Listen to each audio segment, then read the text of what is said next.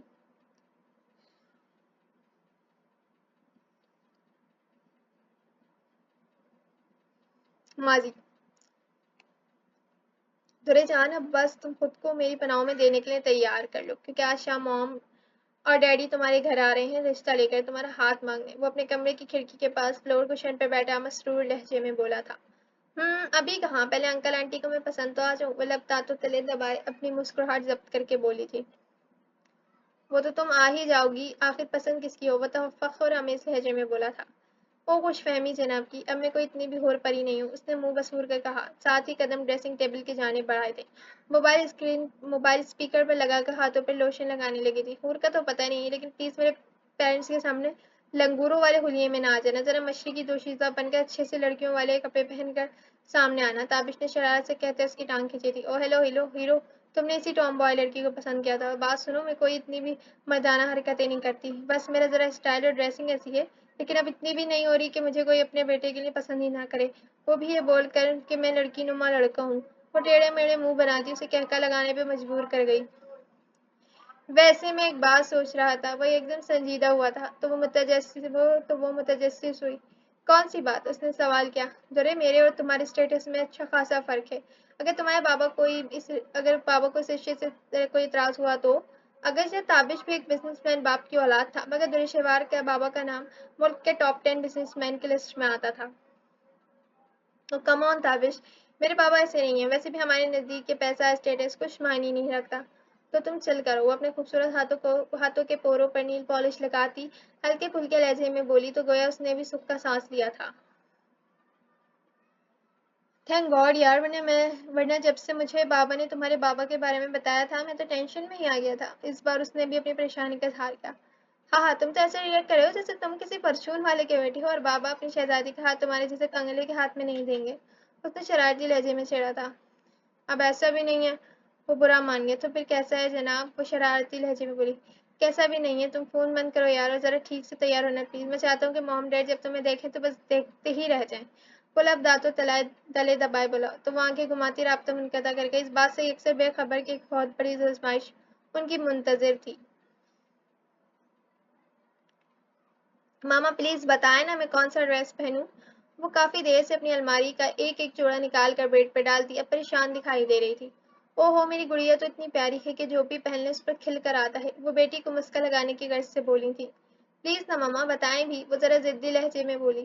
تو وہ ایک پیارا سا ڈریس اٹھا کر سامنے کرتی بغور جائزہ لیتی نگاہوں سے دیکھنے لگی، جو سلک کا پرنٹڈ شلوار قمیض سوٹ تھا۔ موسم کی مناسبت سے انہیں وہ پرفیکٹ لگا تھا۔ دیکھیں اگر آپ کو واقعی میں مشرقی دوشیزہ بننے کا جنون سوار ہے تو پھر ہمارا نیشنل ڈریس بیسٹ رہے گا، رانا بیگم نے مسکرا کر کی۔ تو بس پھر ڈن ہو گیا کیونکہ یہ نیو ڈریس ہے اور میں نے ابھی پہنا بھی نہیں ہے۔ وہ پرجوش سے ان کے ہاتھ سے جوڑا لے دیا، آئینے کے سامنے کھڑی ہو کر خود پر لگاتی جوڑا فائنل کر چکی تھی۔ تو بس آپ تیار ہوں، میں ذرا ارینجمنٹ دیکھ لوں۔ آفٹر آل آج پہلی بار لڑکے والے ہماری گڑیا کو دیکھنے آ رہے ہیں۔ وہ شرارت سے اس کے گال کھینچتی روم سے باہر نکل گئیں، جبکہ وہ ڈریس پریس کرنے کو دیتی شاور لینے کی غرض سے واش روم میں بند ہو گئی تھی۔ سلک پرنٹڈ شلوار سوٹ میں ملبوس، نیچرل میک اپ کیے من موہنی صورت کے ساتھ وہ حد سے زیادہ خوبصورت اور دلکش لگ رہی تھی۔ پہلی بار خود کو اس روپ میں ڈھالے وہ واقعی حسن کی دیوی لگ رہی تھی۔ گندگمی رنگت نکھر کر آئی تھی، سنہری پلکوں کو مسکارا لگا کر مزید گھن دیا گیا تھا، گلابی پنکھڑی ہونٹوں پر لپ گلوز لگا رکھا تھا، سلیقے سے دوپٹہ سیٹ کیے جھٹ سے 2-3 پکچر اتار کر تابش کے نمبر پر سینڈ کی تھی۔ وہ اس وقت آن لائن تھا، پکچرز فوراً ہی سین کر لی گئی تھی، ساتھ ہی اس کی ویڈیو کال بھی آنے لگی تھی۔ وہ دھیرے سے مسکرائی۔ اوہو، یہ واقعی تم ہو لڑکی؟ ویڈیو کال پہ سامنے نظر آتا تابش کا چہرہ دیکھ وہ کھل کر مسکرائی تھی۔ تم ایویں ہی مجھے انڈر اسٹیمیٹ کرتے رہتے ہو، دیکھ لو میں تمہاری ان نیلی پیلی آنکھوں والی دوستوں سے زیادہ حسین لگ رہی ہوں۔ وہ نوز اتراتے ہوئے لہجے میں گویا ہوئی تھی۔ ہاں ہاں بس جانم جلدی سے ہمارے پیرنٹس یس کر دیں پھر ہم جلد ایک ہو جائیں گے۔ وہ شرارت سے لب تانتوں تلے دبائے مخمور لہجے میں گویا ہوا تھا۔ اچھا اب کال بند کرو، شاید آنٹی انکل آ گئے ہیں۔ اس نے فوراً بھاگنے کی اگر لڑکی وہ بھی اتنی جلدی نہیں آئیں گے کیونکہ میں ابھی بھی انہیں دروازے تک سی آف کر کے آیا ہوں، ابھی تو وہ رستے میں ہوں گے۔ اس نے بیڈ پر گرنے کے انداز میں لیٹتے ٹھنڈی سانس بھری۔ اچھا چلو نا میں ذرا ماما بابا کو بھی دکھا دوں اپنے لک کہ ان کی بیٹی کتنی پیاری لگ رہی ہے۔ وہ زبان چڑھا کر اس کی ارے ارے نظر انداز کرتی رابطہ منقطع کرتی کمرے سے باہر کی جانب بڑھی تھی، اس بات سے بے خبر کہ ان دونوں کی خوشیوں کی مدت خاصی مختصر تھی۔ شگن کی ڈھیروں مٹھائی اور پھلوں کے ٹوکرے لیے وہ دونوں میاں بیوی اس وقت عباسی ہاؤس کے شاہانہ ڈرائنگ روم میں موجود خاموشی سے ارد گرد کا جائزہ لینے میں مصروف تھے۔ ہر چیز ہی بیش قیمت اور نایاب تھی۔ ڈرائنگ روم کو بہت خوبصورتی سے سجایا گیا تھا، دیوار کی مہنگی ترین پینٹنگز، پاکی سجاوٹ مالک کی ذوق کا منہ بولتا ثبوت تھی۔ شائستہ بیگم ماتھے پر ڈھیروں بل سجائے خاموش سی بیٹھی تھی، ان کا استقبال گھر کی ملازمین نے کیا تھا اور یہاں بٹھا کر اب نہ جانے کہاں غائب ہو گئے تھے۔ انہیں اس طرح کا استقبال خاصا ناگوار گزرا تھا۔ کچھ بھی تھا وہ لڑکے والے تھے، کم سے کم ماں باپ کو تو فوری آ جانا چاہیے تھا۔ شائستہ تمہارے بیٹے نے کچھ زیادہ ہی اونچے گھر کی لڑکی پسند کر لی ہے، وہ سرگوشی میں بولے تھے جب گارڈ گلاس ڈور ڈھکیلتے پرویز صاحب اور رانا بیگم معذرتی لفظ بولتے ڈرائنگ روم میں داخل ہوئے تھے۔ بہت معذرت جناب کہ آپ لوگوں کو انتظار کی خوف سے دوچار ہونا پڑا۔ دراصل وہ کچھ بولتے بولتے شائستہ بیگم کو بغور دیکھ یکدم خاموش ہو گئے تھے، جبکہ وہ دونوں میاں بیوی ابھی انہیں دیکھ اپنی جگہ سے اٹھ کھڑے ہوئے تھے، مگر شناسائی کی منزلیں طے ہوتے ہی شائستہ کے ماتھے پر ڈھیروں بل پڑ گئے تھے، آنکھوں میں بے یقینی سی اتر آئی تھی۔ وقت اتنی جلدی پلٹ کر آیا تھا کہ یقین کرنا مشکل تھا۔ آپ لوگ کھڑے کیوں ہیں؟ بیٹھے نا پلیز۔ سب کو خاموش دیکھ رانا بیگم نے شائستہ کی جانب بڑھتے خوشگوار لہجے میں کہتے حق میزبانی نبھایا تھا۔ احتسام صاحب پلیز چلیں یہاں سے، ہمیں ان چیپ دیگوں سے کوئی رشتہ داری نہیں کرنی۔ شائستہ یقینی بے یقینی کی کیفیت سے دوچار خود پر ضبط کرتی سخت لہجے میں گو رہی تھی۔ پرویز صاحب نے خاموشی سے انہیں دیکھا تھا، جو اس رات کے بعد آج سالوں بعد اچانک سے ان کے سامنے آ گئی تھی۔ شائز کیا ہو گیا ہے؟ کیسی باتیں کر رہی ہو؟ احتسام صاحب نے جلدی سے بات سنبھالی۔ ایک رانا بیگم اور وہی تھے جو ناسمجھی سے ان دونوں کو اسٹل خاموش ہوا تھے، حونک ہوئے کھڑے تھے۔ میں نے کہا مجھے اس جیسے بیہودہ اور بغیرت شخص کی بیٹی کو اپنے بیٹے کے ساتھ بہانے میں کوئی دلچسپی نہیں ہے۔ آپ پلیز چلیں یہاں سے۔ وہ کپکپاتے لہجے میں گویا ہوتی ماضی کی چند تلخ جھلکیاں نظروں کے سامنے گھومتی محسوس کر گہرے گہرے سانس بھرتی بامشکل جملہ ادا کر سکی تھی۔ مسز احتسام آخر ہوا کیا ہے؟ آپ کس طرح کی باتیں کر رہی ہیں؟ پرویز آپ کچھ بولتے کیوں نہیں؟ رانا بیگم نے حیرت سے شوہر کو دیکھا۔ میں معذرت چاہتا ہوں، میری مسز کی طبیعت کچھ ٹھیک نہیں، آپ مجھے اجازت دیجیے۔ وہ شائستہ کا ہاتھ تھام کر انہیں بامشکل سنبھال سکے تھے۔ میری طبیعت کو کچھ نہیں ہوا احتسام، بلکہ میرے انکار کی وجہ یہ ذلیل شخص ہے جس کا باپ جوانی کے نشے میں دوسروں کی بیٹیوں کی زندگی گزارنا اپنا کھیل سمجھتا تھا۔ پتہ نہیں شخص کی بیٹی کس کماش کی مالک ہوگی۔ وہ انتہائی ضبط سے مگر درستگی سے نفرت آمیز لہجے میں پھنکاری تھی۔ زبان سنبھال کر بات کریں مسز احتسام، آپ کی ہمت کیسے ہوئی میری بیٹی اور شوہر کے بارے میں اس قسم کی بکواس کرنے کی؟ بیٹی کے کردار پر کیچڑ اچھلنے پر وہ تڑپ کر رہ گئی۔ یہ تو آپ اپنے شوہر سے پوچھیں، وہ تلخی سے بولی، جو بالکل خاموشی سے بس شائستہ کو گھورے چلے جا رہے تھے۔ سامنے کھڑی جیتی جاگتی حقیقت پر یقین کرنا مشکل لگا تھا۔ پرویز کون ہے یہ عورت اور آپ کے بارے میں اتنی بکواس کیوں کر رہی ہے؟ آپ خاموش کیوں ہیں؟ کچھ بولتے کیوں نہیں؟ وہ چلا اٹھی تھی، جبکہ احتسام صاحب کو اپنی بیوی کے لفظ سن جیسے ساری بات سمجھ آ گئی تھی، اور اب وہ انتہائی ضبط کے عالم میں شائستہ کا ہاتھ تھامتے وہاں سے نکل گئے تھے۔ کون ہیں آپ؟ ان کی خاموشی پر رانا کا ضبط جواب دے گیا تھا۔ مسز پرویز، اپنے اس سوال کا جواب تو آپ اپنے نیک شرفا شوہر سے لیں تو زیادہ بہتر ہے۔ وہ طنزیہ انداز میں مسکراتی پرویز کو نفرت بھری نگاہوں سے دیکھتی احتسام صاحب کی ہمراہی میں نکلتی چلی گئیں۔ مما کیا ہوا؟ آپ چلا کیوں رہی ہیں؟ مجھے اپنے کمرے میں موجود تابش کو اس کے والدین کی آمد سے آگاہ کر رہی تھی۔ رانا بیگم کی تیز آواز سن دوڑتی ہوئی وہاں آئی تھی جہاں میز پر ڈھیروں مٹھائی اور پھلوں کے ٹوکرے رکھے تھے، مگر تابش کے ماں باپ کہیں نہیں تھے۔ مہمان کہاں گئے؟ کیا ہوا ہے یہاں؟ وہ اپنے باپ کو سر تھامے صوفے پر بیٹھا دیکھ انجانے خوف کے زیر حصار تھی۔ یہ تو تم اپنے باپ سے پوچھو نا کہ کون تھی وہ عورت جو ان پر اتنے گھٹیا الزامات لگا رہی تھی۔ ان کا بس نہیں چل رہا تھا، وگرنہ وہ کیا کچھ کر گزرتی۔ بابا آپ کچھ بولتے کیوں نہیں ہیں؟ تابش کے پیرنٹس واپس کیوں چلے گئے اور آپ خاموش کیوں ہیں؟ مما کیا کہہ رہی ہیں؟ وہ دھڑکتے دل سے اپنے باپ سے سوال کر رہی تھی جو بالکل خاموش تھے۔ سکینہ بھی؟ وہ ایک دم ہی ملازمین پر چلائیں۔ جی بی بی۔ وہ بوتل کے جن کی مانند حاضر ہوئیں۔ یہ سامان اٹھائیے اور باہر غریبوں میں تقسیم کر دیں یا اپنے گھر لے جائیں، کچھ بھی کریں مگر یہ سب جلد از جلد میرے گھر سے باہر کریں۔ وہ پرویز صاحب کو ایک سخت نگاہ سے نوازتی ہوئی ملازمین کو ہدایت کرتی وہاں سے نکلتی چلی گئی تھی، جبکہ پاؤں میں دھڑکتے دل سے آنکھوں میں نمی لیے بیٹھی دورشوار خوف سے لرز رہی تھی، جبکہ اس پر جان دینے والا، اس کی ایک آواز پر ساری دنیا کے کام ترک کر بیٹی کی پکار کا جواب دینے والا باپ بالکل خاموش بیٹھا تھا۔ آج اس کی آنکھوں میں آئے آنسوؤں کی وجہ وہی تھا، تو بھلا کیا جواب دیتے؟ جاری ہے۔ تو جی جناب، کیسی لگی آپ کو آج کی قسط؟ امید ہے کہ آپ کو ناول پسند آ رہا ہوگا۔ تو جناب، ناول جیسے جیسے آگے بڑھتا جا رہا ہے، اس کے سسپینس بھی کھلتا جا رہا ہے۔ اب آپ کو کچھ کہانی سمجھ آنے لگی ہوگی کہ جو ماضی دکھایا گیا تھا شائز کا اور پرویز کا، وہ حال میں مطلب ابھی بھی ماضی ہی ہے، مگر آگے فیوچر میں وہ کس طرح کا رخ اختیار کر گیا، اور پھر تابش اور درشہوار کی زندگی میں اس کے کیا اثرات مرتب ہوئے اور وہ دونوں الگ کیوں ہو گئے۔